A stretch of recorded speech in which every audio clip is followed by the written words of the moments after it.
नमस्कार, आप देख रहे हैं पब्लिक टाइम्स पूर्वांचल। मैं हूं हिमा। चलिए जानते हैं देवरिया की खास खबर।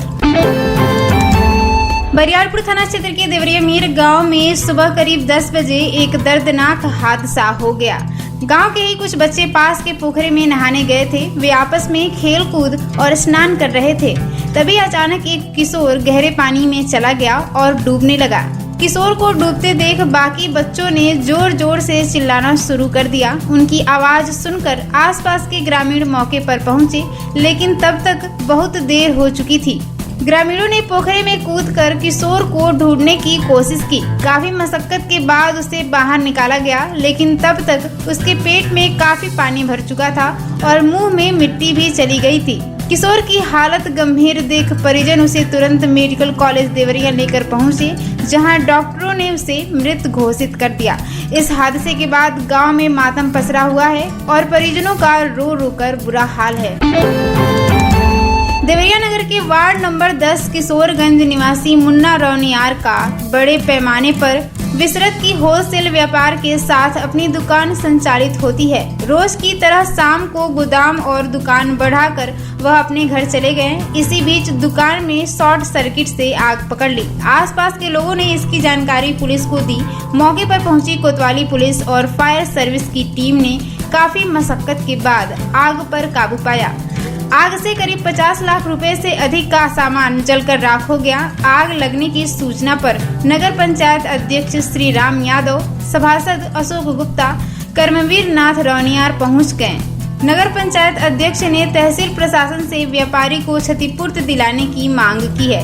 आग की घटना के बाद सभी व्यापारी जागरूक हो गए हैं। सोशल मीडिया पर लिखकर दुकान बंद करने के दौरान सावधानी बरतने की अपील कर रहे हैं। लार पुलिस ने अलग अलग गांवों में हुई मारपीट के मामले में कुल 5 लोगों के खिलाफ केस दर्ज किया है।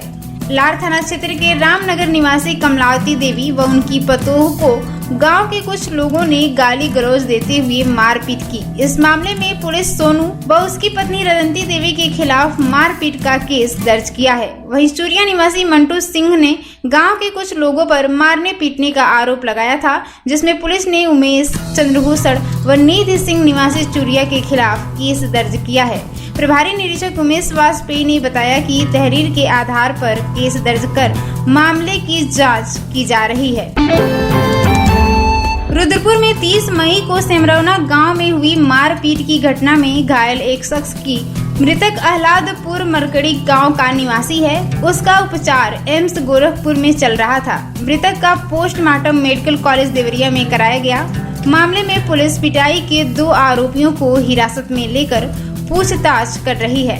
आह्लादपुर मरकड़ी गांव के रहने वाले रणविजय यादव को सेमरौना गांव के 3 लोगों से विवाद हो गया। दोनों गांव के बीच बहने वाली बथुआ नदी को पार करके जाने के बाद कहासुनी के दौरान मारपीट हो गई, जिसमें रणविजय के सिर में गंभीर चोटें लगी। घायल को लेकर परिजन मेडिकल कॉलेज देवरिया ले गए। हालत गंभीर देख चिकित्सकों ने रेफर कर दिया। घर वाले उसका इलाज एम्स गोरखपुर में करा रहे थे। सुबह उनकी मौत हो गई। प्रभारी निरीक्षक रणजीत सिंह भदौरिया ने कहा कि पुलिस पोस्टमार्टम कराने को गई है। मामले में कानूनी कार्रवाई की जाएगी। भलुनी तहसील क्षेत्र में तैनात एक लेखपाल का सोशल मीडिया पर घूस लेते हुए वीडियो वायरल हो रहा है। वायरल वीडियो 1.5-2 माह पुराना बताया जा रहा है। पहले भी भलुनी ब्लॉक के एक अन्य लेखपाल का घूस लेते हुए वीडियो वायरल हुआ था। जानकारी के अनुसार भलुनी के एक समाज सेवी ने सोशल मीडिया पर एक वीडियो पोस्ट किया है, जिसमें लेखपाल की एक शख्स से कुछ देर वार्ता रिकॉर्ड है। लेखपाल बार बार शख्स से नीचे से लेकर देवरिया तक की बात करते हुए व्यवस्था समझाने की बात कर रहा है। शख्स जेब से रुपए निकालकर चश्मा लगाए हुए कथित लेखपाल को दे देता है। वायरल वीडियो में रुपए पाने के बाद लेखपाल उत्साहित दिख रहा है। एसडीएम विपिन कुमार द्विवेदी ने बताया कि मामला संज्ञान में नहीं है। वायरल वीडियो में यदि लेखपाल के रुपए लेने की बात सामने आ रही है तो जांच कराकर कार्रवाई की जाएगी। पेशेंट स्टेक होल्डर प्लेटफॉर्म यानी कि पीएसपी सदस्यों की समीक्षा बैठक धन्वंतरी सभागार में मुख्य चिकित्सा अधिकारी डॉक्टर अनिल कुमार गुप्ता की अध्यक्षता में आयोजित हुई। बैठक में फाइलेरिया उन्मूलन कार्यक्रम के अंतर्गत पथरदेवा और भटनी ब्लॉक में सीएचओ के नेतृत्व में गठित पीएसपी की कार्यप्रणाली और उपलब्धियों पर चर्चा की गई। बैठक के दौरान पीएसपी सदस्यों ने अपने अनुभव साझा किए, जिनकी सराहना सीएमओ सहित अन्य चिकित्सा अधिकारियों ने की। सीएमओ ने अपने संबोधन में कहा कि पीएसपी में शामिल सीएचओ, ग्राम प्रधान, संगिनी, आशा, आंगनबाड़ी कार्यकर्ता, फाइलेरिया मरीज, कोटेदार और शिक्षक समुदाय में जागरूकता फैलाने में महत्वपूर्ण भूमिका निभा रहे हैं। उन्होंने कहा कि पीएसपी के माध्यम से फाइलेरिया मरीजों को उनके घर के पास स्थित आयुष्मान आरोग्य मंदिर पर रोग प्रबंधन की जानकारी मिल रही है, जिससे समुदाय में जागरूकता बढ़ी है। आयुष्मान आरोग्य मंदिर पर मिल रही निःशुल्क स्वास्थ्य सेवाओं की जानकारी पीएसपी सदस्यों द्वारा दी जा रही है, जिससे ओपीडी में मरीजों की संख्या में वृद्धि हुई है। Vector borne disease control program के नोडल अधिकारी डॉक्टर अश्विनी पांडे ने पीएसपी सदस्यों से फाइलेरिया, एमडीए अभियान और एमएमडीपी को लेकर सवाल पूछे और संतोषजनक जवाब मिलने पर प्रसन्नता व्यक्त की। डब्ल्यूएचओ के जोनल कोऑर्डिनेटर डॉक्टर नित्यानंद ने फाइलेरिया से जुड़ी तकनीकी जानकारियां साझा की। निर्देश दिया कि प्रत्येक माह की 15 तारीख को मनाए जाने वाले निक्षय दिवस पर पीएसपी सदस्य सीएचओ की मदद से फाइलेरिया मरीजों का फॉलोअप करें और प्रभावित अंगों की नियमित जांच करें। उन्होंने यह भी कहा कि पीएसपी सदस्यों के सहयोग से संभावित फाइलेरिया रोगियों और छिपे हुए हाइड्रोसिल मरीजों की पहचान कर उन्हें आयुष्मान आरोग्य मंदिर पर सूचीबद्ध किया जाए।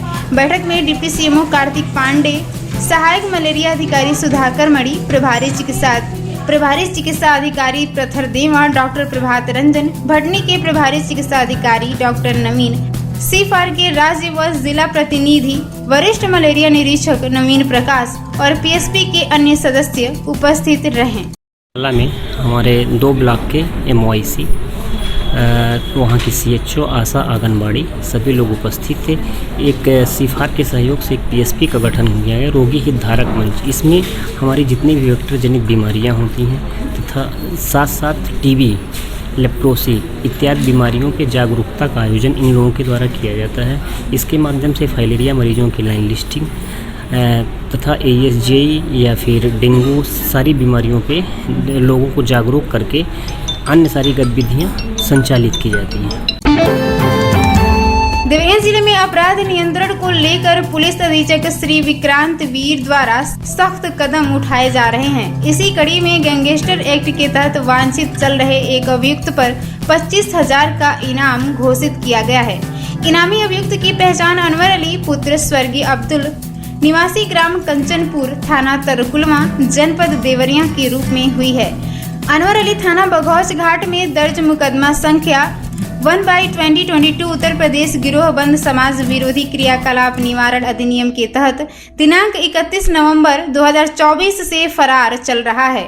देवरिया पुलिस ने आम जनता से अपील की है कि यदि कोई व्यक्ति इस वांछित अभियुक्त को पकड़वाने या उसकी सही सूचना पुलिस को देता है तो उसे 25,000 की इनामी राशि से पुलिस ने भरोसा दिलाया कि सूचना देने वाले की पहचान गोपनीय रखी जाएगी। अगला न्यूज। देवरिया जिले के मैल थाना क्षेत्र के बगही गांव में एक दर्दनाक हादसे में 2 सगे भाइयों की गड्ढे में डूबकर मौत हो गई। दोनों बच्चे छुट्टियां बिताने अपने ननिहाल आए थे। जानकारी के अनुसार गांव में एक व्यक्ति द्वारा जेसीबी मशीन से गड्ढा खुदवाकर मिट्टी निकाली गई थी। उसी गड्ढे में पास के लीकेज हो रहे पानी के कारण काफी मात्रा में जलभराव हो गया था। ग्रामीणों की माने तो बच्चे खेलते खेलते उसी गड्ढे की ओर चले गए और अनजाने में गहरे पानी में फिसलकर डूब गए। घटना की जानकारी मिलते ही परिवार में कोहराम मच गया। ग्रामीणों और परिजनों ने बच्चों को बाहर निकाला, लेकिन तब तक बहुत देर हो चुकी थी। दोनों को तत्काल अस्पताल ले जाया गया, जहां डॉक्टरों ने उन्हें मृत घोषित कर दिया। इस हृदय विदारक हादसे ने पूरे गांव को शोक में डुबो दिया है। ग्रामीणों ने गड्ढे को खुला छोड़ने और सुरक्षा के कोई उपाय न किए जाने पर नाराजगी जताई है। पुलिस अधीक्षक देवरिया श्री विक्रांत वीर द्वारा जनपद में अपराध व अपराधियों के रोकथाम हेतु वांछित अभियुक्तों की गिरफ्तारी हेतु चलाए जा रहे अभियान के क्रम में अपर पुलिस अधीक्षक उत्तरी श्री अरविंद कुमार वर्मा के कुशल निर्देशन व श्रीमान क्षेत्राधिकारी रुद्रपुर के कुशल पर्यवेक्षण में थाना रुद्रपुर पुलिस द्वारा मुखबिर की सूचना पर सनकुटी देवी रुद्रपुर के पास से अभियुक्त नीरज साहनी पुत्र लाल बचन साहनी शाकिर मल्ला टोली वार्ड कस्बा थाना रुद्रपुर जनपद देवरिया को गिरफ्तार करते हुए उसके कब्जे से 10 अदद एंड्रॉयड मोबाइल बरामद किया है। बरामद मोबाइल को पुलिस कब्जा में लेते हुए अभियुक्त नीरज साहनी को गिरफ्तार कर नियमानुसार विधिक कार्रवाई कर रही है। उल्लेखनीय है कि दिनांक 2 जून 2025 को वादी सुनील चंद्र गुप्ता सिवाला वार्ड थाना रुद्रपुर जनपद देवरिया स्थानीय थाने पर तहरीर दी गई कि रात में उनकी मोबाइल की दुकान से खिड़की काटकर कुल 10 एंड्रॉयड मोबाइल चोरी कर लिया गया था। तहरीर के आधार पर थाना रुद्रपुर पुलिस द्वारा तत्काल अभियोग पंजीकृत कर तलाश शुरू कर दी गई थी। पुलिस अधीक्षक देवरिया महोदय के अपराध एवं अपराधियों के विरुद्ध चलाए जा रहे अभियान के तहत आज रुद्रपुर पुलिस ने चोरी के अभियुक्त नीरज साहनी को गिरफ्तार करते हुए उसके कब्जे से 10 एंड्रॉयड मोबाइल बरामद किया है, जिसकी कीमत लगभग 2 लाख बताई जा रही है।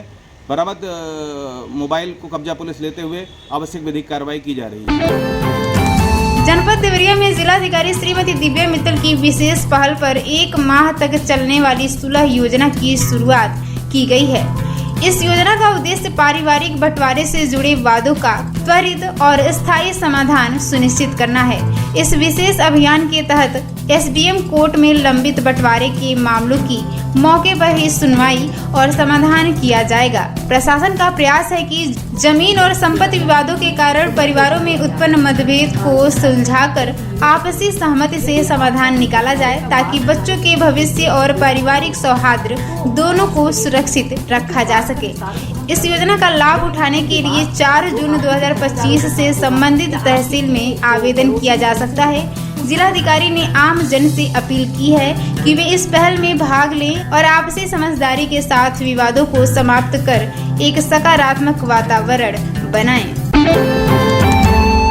बरहज क्षेत्र के मदनपुर कस्बा के गोला वार्ड निवासी गुड्डू मदेसिया की रात में उन पर कुछ लोगों ने हमला कर दिया, जिससे वह गंभीर रूप से घायल हो गए, जिन्हें इलाज के लिए पीएससी महन ले जाया गया, जहां चिकित्सकों ने हालत गंभीर देखकर महर्षि देवराहा बाबा मेडिकल कॉलेज देवरिया के लिए रेफर कर दिया। सूचना पर पुलिस ने घटना का जायजा लिया। मदनपुर के गोला वार्ड निवासी गुड्डू मदेसिया नासिक में सब्जी की दुकान चलाते हैं, जो घर पर आए हुए थे। लोगों के अनुसार गुड्डू कहीं गए हुए थे। रात में करीब 11 बजे वह वापस घर आ रहे थे। इसी बीच घर के निकट चौक पर पहुंचे थे, जहां पहले से घात लगाए कुछ लोगों ने उन पर हमला कर दिया। बताया जा रहा है कि गुड्डू बुरी तरह से घायल हो गए। इंस्पेक्टर मदनपुर अनिल कुमार ने बताया कि मामला संज्ञान में है। जानकारी होने पर पुलिस मौके पर गई थी। सिरौली पुलिस ने भैंस चोरी के मामले में 2 नामजद आरोपियों को गिरफ्तार कर लिया है। भैंस चोरी की घटना 26 मई की बताई जा रही है। सरोरा तिवारी निवासी त्रिभुवन राजभर 26 मई की रात में खाना खाने के बाद सोने चले गए।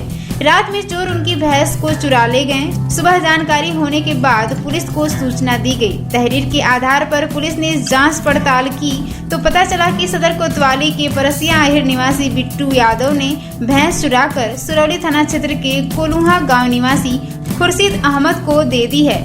पुलिस ने आरोपियों की निशानदेही पर भैंस कोलुहा के बगीचे से बरामद कर लिया। सलेमपुर के मझौली पुलिस चौकी क्षेत्र में सुबह पुराने रंजिश में मनबड़ ने युवक पर चाकू से जानलेवा हमला कर दिया। चाकू के हमले से युवक लहूलुहान हो गया। आसपास के लोगों ने उसे सीएससी पहुंचाया। डॉक्टर ने प्राथमिक उपचार के बाद मेडिकल कॉलेज रेफर कर दिया। घायल की हालत नाजुक बताई जा रही है। आपको बता दें कि नगर पंचायत मझौली राज के वार्ड नंबर 13 निवासी किताबुद्दीन ने बताया कि बेटा सुबह बाहर टहल रहा था। इसी बीच मोहल्ले का मनबड़ अरबाज बेटे के पास पहुंचा और पूर्व में हुए विवाद को लेकर बहस करने लगा। उनका कहना है कि 1 सप्ताह पहले मनबड़ ने छोटे भाई गुलफान की लोहे की रॉड से पिटाई कर दी थी। उसके बाद घर पर चढ़कर आरोपी ने मुहर्रम और उसे जान से मारने की धमकी दी। इसकी शिकायत किताबुद्दीन ने मझौली राज पुलिस चौकी पर की थी, मगर कोई कार्रवाई नहीं हुई। हमला करने के बाद आरोपी भाग निकले। कोतवाल संतोष कुमार ने बताया कि चाकूबाजी की घटना की जानकारी मिली है, मगर तहरीर नहीं मिली है। तहरीर मिलने पर कार्रवाई की जाएगी। कुंदू के बतरौली पांडे गांव से 5 दिन पहले एक महिला 5 वर्षीय बेटे के साथ अचानक लापता हो गई। पति ने पत्नी और बेटे की आसपास गांव और रिश्तेदारियों में खोजबीन की, मगर दोनों का कहीं पता नहीं चला। पीड़ित ने पुलिस से गुहार लगाई है। जानकारी के अनुसार बतरौली पांडे गांव निवासी रामकरण पासवान उर्फ सोनू की शादी 11 साल पहले पश्चिम बंगाल की रहने वाली अर्पणा उर्फ दीपा के साथ हुई थी। दोनों के बीच 5 साल का बेटा अंकुर पासवान है। पति का कहना है कि पत्नी ने घर में पड़े शादी के लिए 1 सप्ताह पहले कपड़े की खरीदारी के लिए कहा। उसने 1-2 दिन तक रुकने को कहा। इसी बात से नाराज होकर पत्नी बेटे को लेकर घर से कहीं चली गई। सीओ सलेमपुर दीपक शुक्ला ने बताया कि गुमशुदगी का केस दर्ज कर कार्रवाई की जाएगी। इकौना के पचरड़ी पलिया बांध पर रमपुरवा गांव के पास महिला को गोली मारने के आरोपियों की वारदात के 24 घंटे बाद भी गिरफ्तारी नहीं हो पाई है। मामले में 4 आरोपी पुलिस की पकड़ से दूर बताए जा रहे हैं। वहीं मेडिकल कॉलेज गोरखपुर में भर्ती महिला से पुलिस ने बयान लिया है। महिला बेटी के साथ पिछले साल हुए यौन शोषण के आरोप में गवाह है। उसे 3 जून को कोर्ट में गवाही देनी थी। आरोप है कि गवाही नहीं देने का महिला पर दबाव बनाया जा रहा था। बता दें कि रविवार की दोपहर पचरड़ी डीए चौराहे से दवा लेकर घर जा रही महिला को 2 बाइक पर सवार लोगों ने गोली मार दी थी। इससे वह बुरी तरह से घायल हो गई। महिला की बेटी ने सितंबर 2024 में एक शख्स पर यौन उत्पीड़न का केस दर्ज कराया था। आरोपी के जमानत पर जेल से बाहर आने पर पीड़िता ने उससे शादी कर ली। अब वह आरोपी के साथ रहती है। आरोप है कि केस में गवाही नहीं देने के लिए बेटी भी मां और बाप पर दबाव बना रही थी। महिला को गोली मारने के मामले में पुलिस ने उसकी बेटी यौन उत्पीड़न के आरोपी रमेश यादव सहित 4 पर केस दर्ज किया है। वारदात के आरोपियों की तलाश में एसओजी और इकौना पुलिस ने गोरखपुर जिले के 3 गाँव में रात को दबिश दी, मगर आरोपी हत्थे नहीं चढ़े। थाना अध्यक्ष अभिषेक कुमार राय ने कहा कि पुलिस आरोपियों की गिरफ्तारी में जुटी है। पुलिस मामले में हर पहलू पर जांच कर रही है। खुखुंदू के परसिया चंदौर गांव में रात को आई बारात में आर्केस्ट्रा प्रोग्राम के दौरान स्टेज पर चढ़ने के लिए मारपीट हो गई। रिश्तेदारी में आए युवक समेत 9 लोग घायल हो गए। मौके पर काफी देर तक आफरा ताफरी मची रही। पुलिस ने विवाद को शांत कराया। घायलों को नजदीक के अस्पताल में इलाज कराया गया। पुलिस मामले की जांच कर रही है। जानकारी के अनुसार बरहस थाना क्षेत्र के रच्चापार गांव निवासी मुन्ना प्रसाद खुखुंदू थाना क्षेत्र के परसिया चंदौर गांव निवासी रिश्तेदार बसंत प्रसाद के यहां शादी समारोह में शामिल होने सपरिवार आए थे। बारात में आर्केस्ट्रा का प्रोग्राम भी था। द्वार पूजा के बाद आर्केस्ट्रा प्रोग्राम शुरू हुआ। रात करीब 11:30 बजे स्टेज पर चढ़ने की बात पर मुन्ना प्रसाद के बेटा शिवा कुमार से गांव के कुछ लोगों से विवाद हो गया। देखते ही देखते मारपीट शुरू हो गई। शिवा की गांव वालों ने पिटाई कर दी। शोर मचाने पर बीच बचाव करने पहुंचे मुन्ना प्रसाद, उनकी पत्नी रेणु देवी, पंकज, रामनजर प्रसाद, उपेंद्र, अजीत और चंदन को भी हमलावरों ने मारपीट करके घायल कर दिया। सूचना पर पहुंची पुलिस को देख सब लोग इधर उधर भाग निकले। पुलिस का कहना है कि आर्केस्ट्रा प्रोग्राम देखने के दौरान स्टेज पर चढ़ने की बात पर मारपीट हुई है। तहरीर मिली है, जांच कर केस दर्ज किया जाएगा। उत्तर प्रदेश पुलिस में कांस्टेबल के पद पर चयनित बबली की आत्महत्या करने से भाई और बहनें सदमे में हैं। उन्हें समझ में नहीं आ रहा है कि उसने ऐसा कदम उठाया ही क्यों। दूसरे दिन पुलिस ने शव का पोस्टमार्टम कराकर परिजनों को सौंप दिया। पुलिस की जांच में आत्महत्या का कारण स्पष्ट नहीं हो पाया है। उसे 17 जून को प्रशिक्षण पर जाना था। बलिया जिले के बांसडीह के जयप्रकाश सोनी कानपुर के घाटमपुर में मकान बनवा कर रहते हैं। बड़ी बेटी लवली और छोटी बेटी बबली का उत्तर प्रदेश पुलिस में कुछ दिन पहले ही चयन हुआ था। मेडिकल परीक्षण में दोनों पास हो गई थी। दोनों एक साथ कानपुर से बलिया जिला स्थित नानी के घर पहुंची। यहाँ कुछ दिन बिताने के बाद लार थाना क्षेत्र के चौमुखा गांव में अपने मौसा के घर आईं। बबली के मौसा ने बताया कि शाम को भोजन करने के बाद दोनों टहल रही थी। इसी बीच बबली बाथरूम जाने की बात कहकर चली गई। काफी देर बाद बाथरूम से बाहर नहीं निकली तो बड़ी बहन ने दरवाजा खटखटाया। अंदर से कोई आवाज नहीं आई। इसके बाद दरवाजा तोड़कर देखा गया तो फंदे से झूल रही थी। यह देख चीख पुकार मच गई। आनंद फानन में घर के लोग उसे सीएससी लार लेकर पहुंचे। हालत गंभीर देख डॉक्टरों ने उसे मेडिकल कॉलेज देवरिया के लिए रेफर कर दिया। मेडिकल कॉलेज में ले जाने के दौरान ही उसकी मौत हो गई। सूत्रों की माने तो पुलिस जांच करने चौमुखा गांव पहुंची थी। इसके बाद घर का मोबाइल नंबर नोट किया। उधर घटना के बाद से बड़ी बहन लवली, लकी और भाई आदित्य सदमे में आ गए हैं। कह रहे हैं कि बहन आखिर तुमने ऐसा किया ही क्यों? अगर कोई समस्या थी तो बताना चाहिए था। लवली के इस तरह कदम उठाने से उन लोगों पर दुखों का पहाड़ टूट पड़ा है। खुगुंदू के मंगराइश टावर के पास देर रात बोलेरो चालक को मारपीट कर 21,000 रुपए और मोबाइल फोन की छिनौती का मामला सामने आया है। चालक का आरोप है कि तिलक समारोह से लौटते समय 3 बाइक पर सवार 9 से 10 युवकों ने वारदात को अंजाम दिया। शोर मचाने पर जब आसपास के लोग पहुंचे तो हमलावर धमकी देते हुए भाग निकले। खबर है कि पुलिस 4 से 5 युवकों से पूछताछ कर रही है। जानकारी के अनुसार खुगुंदू थाना क्षेत्र के खजूरी गांव निवासी हबीबुल्ला शेख अपनी बोलेरो गाड़ी वैवाहिक कार्यक्रम में बुकिंग कर चलाते हैं। सिसई से एक तिलक समारोह के लिए उन्होंने 9 गाड़ियों की बुकिंग की थी।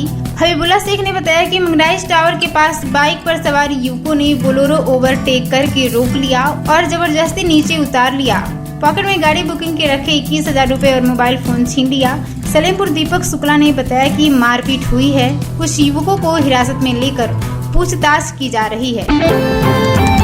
आपको बताते चले कि पुलिस लाइन स्थित प्रेक्षागृह में जिलाधिकारी श्रीमती दिव्या मित्तल एवं पुलिस अधीक्षक श्री विक्रांत वीर की उपस्थिति में आगामी गंगा दशहरा, बकरीद एवं जगन्नाथ रथ यात्रा जैसे महत्वपूर्ण पर्वों को आपसी भाईचारे और सौहार्दपूर्ण माहौल में मनाने के दृष्टिगत पीस कमेटी की बैठक आयोजित की गई। जिलाधिकारी ने जनपद के शांतिप्रिय एवं सौहार्दपूर्ण वातावरण की परंपरा को बनाए रखते हुए त्योहारों को आपसी तालमेल व भाईचारे के साथ मनाने की अपील की है।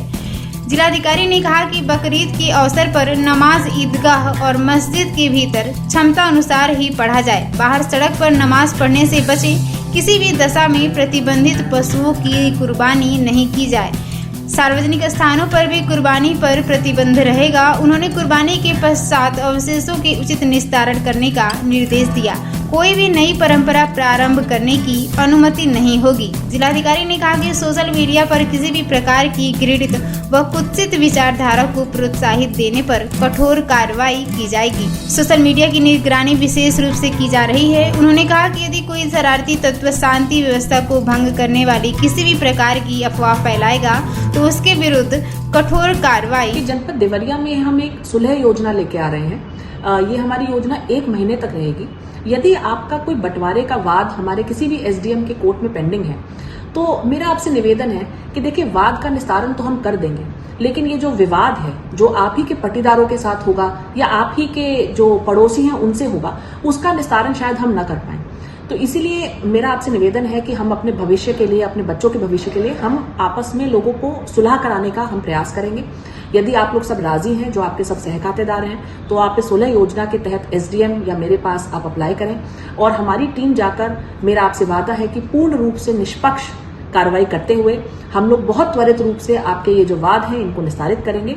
और क्योंकि अभी हमारे पास समय है, फसलों की रुपाई में भी अभी 1 महीने का समय शेष है, तो हम मौके पर भी इसको निस्तारित करके त्वरित रूप से आप लोगों को रिलीफ प्रोवाइड करेंगे। तो मैं यही कहूंगी, वाद के साथ साथ हम विवाद का भी निस्तारण करें और आप लोग सब आगे आएं और एक अच्छी पहल हम जनपद देवरिया में करें और इन सभी विवादों को सुलझाएं। तो ये थी आज की देवरिया की खास खबर में बने रहने के लिए आपका धन्यवाद। नमस्कार।